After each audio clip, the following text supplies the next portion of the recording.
Assalamualaikum warahmatullahi wabarakatuh. Kami dari kelompok 3 akan mempresentasikan hasil kerja kami yang beranggotakan saya, Devi Putriani sebagai moderator sekaligus pemateri 1, dan ada rekan saya David Firjiawan sebagai pemateri 2, Dian Eva Sari sebagai pemateri 3, dan Eva Astuti sebagai pemateri 4. Sebelumnya, di sini saya akan membacakan kasusnya terlebih dahulu.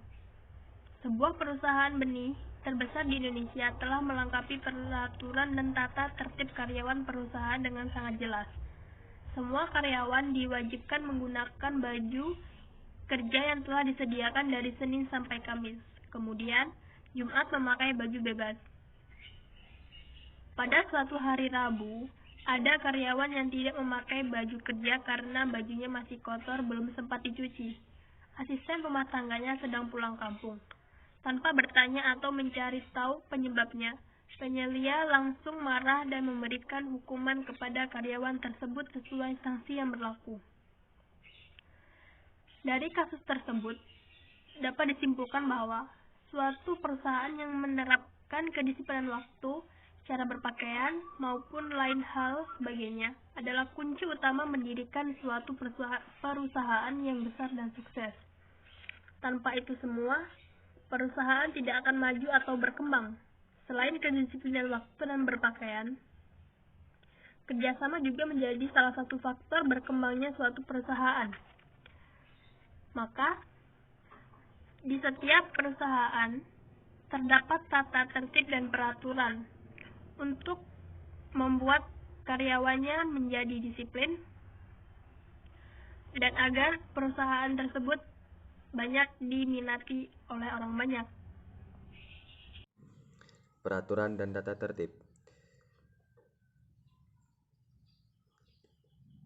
Di perusahaan benih, seluruh karyawan wajib menggunakan seragam. Ini dikarenakan peraturan di perusahaan benih sangat tertib dan ketat. Pada poin pelanggaran, jika pun ada yang melanggar tata tertib yang sudah ditetapkan tersebut, pastinya akan ada sanksi yang diberikan sesuai dengan kesalahan. Maksudnya, setiap ada peraturan yang telah dibuat maka dilanggar, maka orang tersebut akan diberikan sanksi yang tetap berlaku, seperti SP1 atau surat peringatan 1. Surat peringatan 1 adalah surat yang dibuat untuk karyawan yang telah melakukan kesalahan atau pelanggaran yang terhadap aturan kesalahan. Nah, yang kedua, sanksi yang kedua yaitu skorsing karyawan, yaitu pemutusan kerja disebabkan karyawan yang bersangkutan melakukan kesalahan yang berat. Jadi di sini kesimpulannya adalah setiap peraturan yang dilanggar maka akan diberikan sanksi yang telah berlaku. Sekian, terima kasih. Solusi dari kasus tersebut yang pertama yaitu taati peraturan yang ada.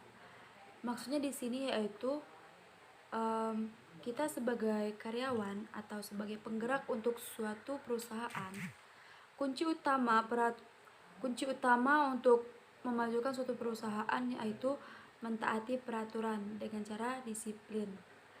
Kemudian dalam hal yang tidak memungkinkan ada baiknya dibicarakan dengan atasan agar dapat dimaklumi dengan sanksi tetap berlaku. Maksudnya di sini yaitu apabila terdapat sesuatu yang tidak dimungkinkan, ada baiknya dibicarakan agar dapat dimaklumi oleh atasan, dan meskipun ada sanksi yang dapat tidak begitu berat. Terima kasih.